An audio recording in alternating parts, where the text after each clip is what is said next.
Hey guys, it's me again, Lenny. It's another day and another gawain na naman. And for today's video ay nandito tayo sa bahay na ginawa namin ng S-fold.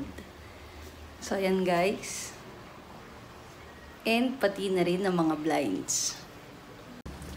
So ito yung isa sa mga advantage kapag ka naka-S-fold curtain ka. Nakaayos na yung mga kurtina at mas madali siyang hawiin. So ganito guys, tingnan nyo kung gaano siya kadaling hawiin. Diba? Nakaayos na siya.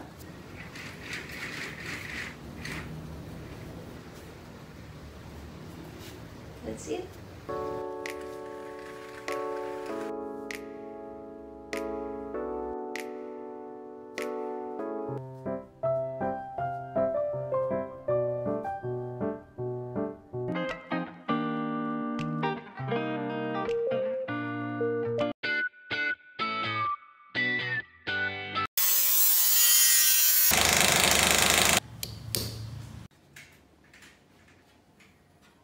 So, ano pang inaantay ninyo?